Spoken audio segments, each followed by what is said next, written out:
Bill Maher, the outspoken comedian and social commentator, once joked that Mormons should be thankful for the existence of Scientology, because it made them only the second weirdest religion in the public eye. This punchline, while funny, actually captures a widespread perception of Mormonism as both mysterious and secretive, often misunderstood by those outside the faith. Maher's comedy acts as a mirror, reflecting how our most cherished beliefs and rituals can appear odd or even alien to a skeptical world. The comparison to Scientology, a religion often viewed with suspicion, raises important questions about what society considers normal or acceptable in matters of faith. This has even led to what some Latter-day Saints jokingly call the Scientology rule. If a religious practice seems strange or unsettling when done by a Scientologist, maybe it's time to reconsider or at least re-examine it within our own tradition. This idea isn't about mocking faith, but about developing empathy for how we are perceived by others, and encouraging us to see our own traditions through the eyes of outsiders. The creators of the Book of Mormon musical, Trey Parker and Matt Stone, use sharp satire to explore what seems peculiar or even outlandish about Mormonism to the broader public.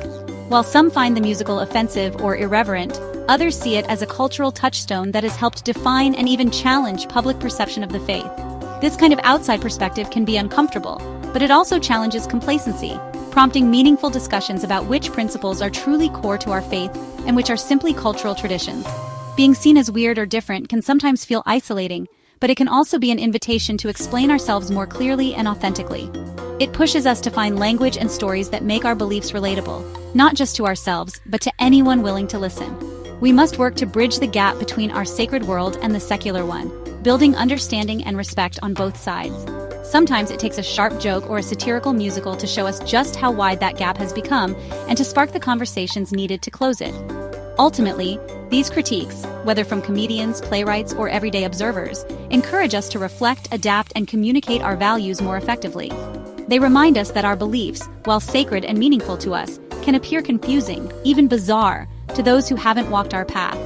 But in the end, this kind of honest reflection can lead to greater growth, deeper understanding, and stronger connections with the world around us. Polygamy casts a long shadow over Mormon history, shaping not only our past but also the way we are seen today. Officially ended over a century ago, it remains a defining aspect of our public image, often overshadowing other parts of our faith and culture in the eyes of outsiders. Joseph Smith introduced it as a divine command, linking marriage to eternal salvation and making it a central, if controversial, part of early Mormon doctrine. This history is embedded in our scriptures and stories, creating tension for modern members who must reconcile faith with a complicated legacy. We honor Joseph Smith as a prophet, yet we grapple with a practice that feels alien and even troubling to many of us today. The Church disavows polygamy, but its theological roots persist, leaving lingering questions about women's roles, family, and spiritual authority.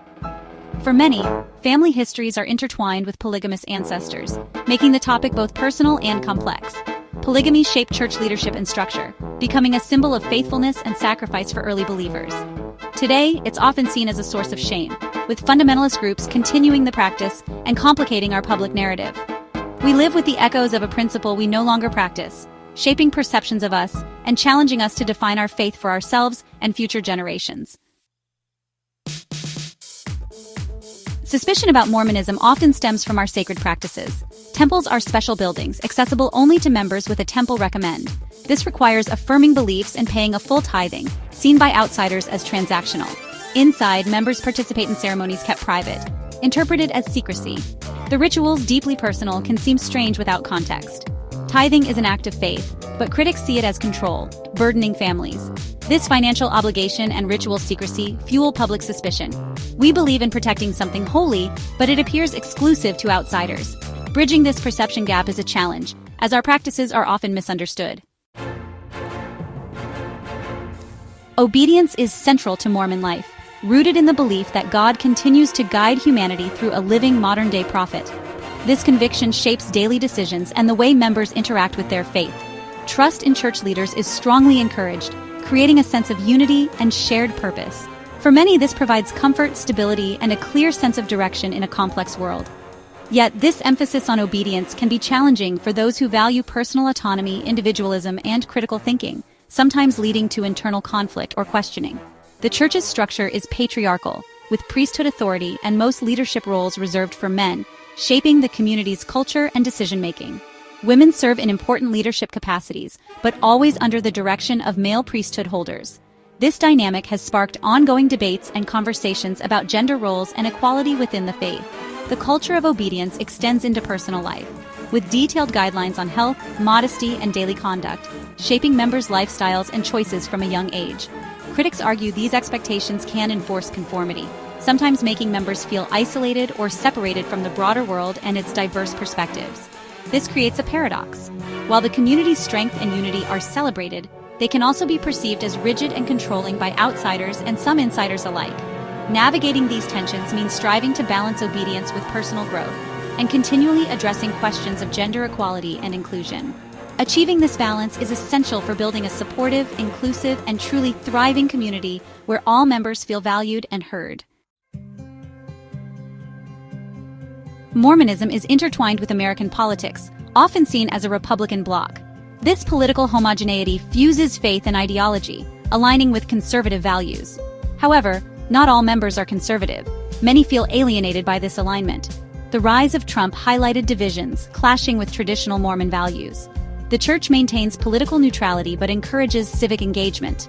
This intersection of religion and politics presents a complex challenge. We must decouple faith from political identity to avoid alienating members. The future depends on embracing diverse political beliefs within our community.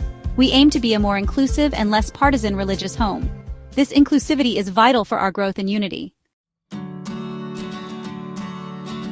The cult label is often applied to small, unfamiliar religions. Mormonism exists in a liminal space, too established to be a classic cult but still attracting the label. Arguments against the cult designation include our openness to history and connections with non-members. However, aspects like leader reverence and social consequences for leaving fuel criticism. The experience of leaving can be isolating, losing social support. We must address this with compassion, focusing on being a supportive community. Mormonism is more complex than caricatures, a global faith with diverse members.